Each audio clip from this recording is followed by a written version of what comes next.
கிறிஸ்துவுக்குள் அன்பானவர்களே, ஆண்டவராகிய இயேசு கிறிஸ்துவின் நாமத்தினாலே உங்களை நான் வாழ்த்துகிறேன். நாம் கடந்த நாட்களிலே ஜெபத்தை குறித்து நாம் தியானித்து வருகிறோம். குறிப்பாக அப்போஸ்தலனாகிய பவுலின் ஜெபத்தை குறித்து நாம் தியானித்து வருகிறோம். அதன் அடிப்படையில் அப்போஸ்தலனாகிய பவுலின் ஜெபத்தை குறித்த ஒரு தியானத்தை மேற்கொண்டோம். இன்றைய நாட்களில் அதை தொடர்ந்து வருகிற பகுதியை தான் நாம் தியானிக்க இருக்கிறோம். இன்றைய நாளிலும் அப்போஸ்தலனாகிய பவுலின் ஜெபத்தை குறித்த ஒரு பகுதி எபேசியர் 3ஆம் அதிகாரம் 14 முதல் 19 வசனங்களில் இருக்கிறதை நாம் பார்க்கிறோம். பவுலின் ஜெபத்தை நாம் வேதத்தில் பார்க்கிறோம். அது எபேசியர் 3:14 முதல் 19 வசனங்கள்.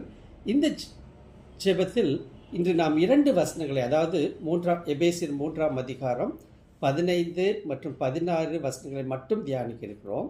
எபேசியர் 3:15, 16 நான் வாசிக்கிறேன். 15ஆம் வசனம்: நம்முடைய கர்த்தராகிய இயேசு கிறிஸ்துவினுடைய பிதாவை நோக்கி முழங்கால் படியிட்டு.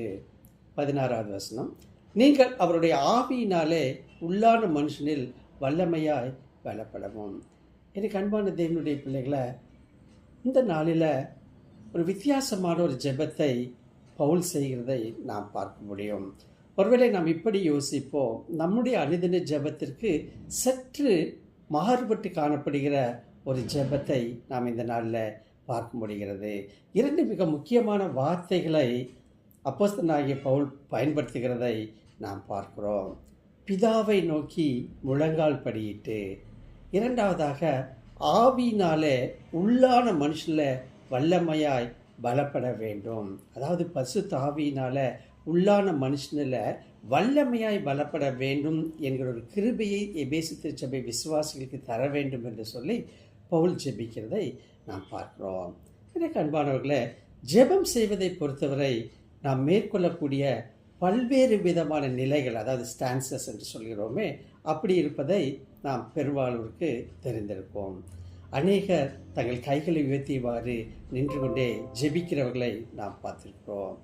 ஒரு சிலர் வெறுமனே தலை குடிந்து கண்களை மூடிக்கொண்டு ஜெபிக்கிறதை பார்த்திருக்கிறோம். தலை குடிந்த நிலையில் அமர்ந்து கொண்டு ஜெபிக்கிறதை நாம் பார்க்கிறோம். தரையில் முகங்குப்புற விழுந்து ஜெபிக்கிறதை நாம் பார்க்கிறோம். ஆனால் தேவனுக்கு முன்பாக முழங்காற்படியிட்டு ஜெபிக்கிறதை இங்கு நாம் பார்க்கிறோம். பிதாவை நோக்கி முழங்கால் படியிட்டு அப்போஸ்தலனாகிய பவுல் ஜெபிக்கிறதை இங்கே பார்க்க முடியும். எனக்கு அன்பானவர்களே, தேவனுக்கு முன்பாக முழங்காற்படியிட்டு ஜெபிப்பது தேவனிடத்தில் நாம் கொள்ளும் தாழ்மையையும் விசுவாசத்தையும் வெளிப்படுத்துவதாக அமைகிறது. வேதாகமத்தில் அநேகர் முழங்கால் படியிட்டு ஜெபிப்பதை பார்க்க முடியும். ஒரு சிலவற்றை மட்டும் நான் உங்களுக்கு சுட்டி காட்ட விரும்புகிறேன். தாவீது ராஜாவின் மகன் சாலமோன் முழங்கால் படியிட்டு ஜெபித்தார். 1 ராஜாக்கள் 8ஆம் அதிகாரம் 54ஆம் வசனம். எஸ்ரா முழங்காலிட்டு ஜெபித்தார். எஸ்ரா 9:5. சங்கீதக்காரர் நம்மை முழங்காலிட அழைக்கிறார். சங்கீதம் 95:6. தானியேல் முழங்கால் படியிட்டு ஜெபிக்கிறதை தானியேல் 6:10 வாசிக்கிறோம். மட்டுமல்ல, ஆண்டவராக இயேசு கிறிஸ்துவிடம் வந்த மக்கள் முழங்கால் படியிட்டு அவருக்கு முன்பாக நிற்கிறதை மத்தேயு 17:14, மத்தேயு 20:20, மார்க்கு 1:40 வசனங்களில் பார்க்க முடியும். ஸ்தேவான் முழங்கால் படியிட்டு ஜெபித்தார் என்று சொல்லி அப்போஸ்தலர் நடபடிகள் 7ஆம் அதிகாரம் 60ஆம் வசனத்தில் பார்க்கிறோம். பேதுரு முழங்கால் படியிட்டு ஜெபித்தார். அப்போஸ்தலர் 9:40. பவுல் முழங்கால் படியிட்டு ஜெபித்தார் என்று சொல்லி இன்றைய தியான பகுதியிலே பார்க்கிறோம். அப்போஸ்தலர் 20:36 நம்ம பார்க்கிறோம். மற்றும் பிற ஆரம்ப கால கிறிஸ்தவர்கள் முழங்கால் படியிட்டு ஜெபித்தார்கள் என்று சொல்லி அப்போஸ்தலர் நடபடிகள் 21ஆம் அதிகாரம் 5ஆம் வசனத்தை பார்க்கிறோம். மிக முக்கியமாக இயேசு கிறிஸ்து முழங்காலிட்டு ஜெபித்தார் என்று சொல்லி லூக்கா 22:41 பார்க்க முடியும். அன்பானவர்களை, முழங்காலிடாமல் ஜெபிப்பது அவசியமில்லை என்பதை காட்ட வேதாகமத்தில் போதுமான ஜெபங்களும் உள்ளன. ஆனால் முழங்காலிட்டு ஜெபிப்பது நல்லது என்பதை காட்டவும் போதுமான ஜெபங்கள் உள்ளன. குடிமக்கள் பெரும்பாலும் தங்கள் மன்னர்கள் அல்லது அரசியாரின் முன்னிலையில் முழங்காற்படியிடுவது வழக்கம். அதே போலவே பவுலும் தேவனுக்கு முன்பாக முழங்காற்படியிட்டு ஜெபிக்க தேர்ந்தெடுத்தார். ஜெபத்தின் போது தேவனுக்கு முன்பாக நாம் விரும்பும் எந்த நிலையும் மேற்கொள்ள நமக்கு சுதந்திரம் இருந்தாலும் தேவன் யார் என்பதையும், தேவனோடு நாம் கொண்டுள்ள உறவில் நாம் யார் என்பதையும் ஆழமாக புரிந்து கொண்டு நாம் நிச்சயமாக தாழ்மையுடனே ஜெபிக்க கற்றுக்கொள்ள வேண்டும். இரண்டாவதாக ஆவியினாலே உள்ளான மனுஷனில் வல்லமையாய் பலப்பட வேண்டும் என்கிற ஒரு வேண்டுகோளை தேவனுக்கு முன்பாக வைக்கிறார்.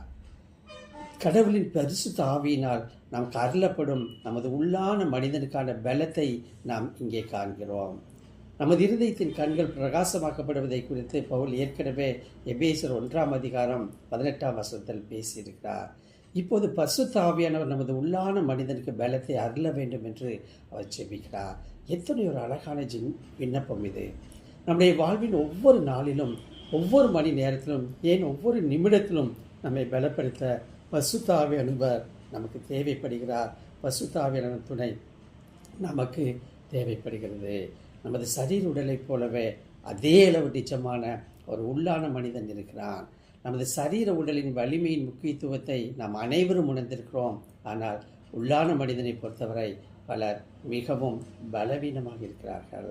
எனக்கு அன்பானவர்களே, ஆகவே இந்த நாள் அப்போஸ்தலனாகிய பவுலின் ஜெபத்தை குறித்த தியானம் நம் அனைவருக்கும் உற்சாகம் அளிக்கட்டும். ஆமென்.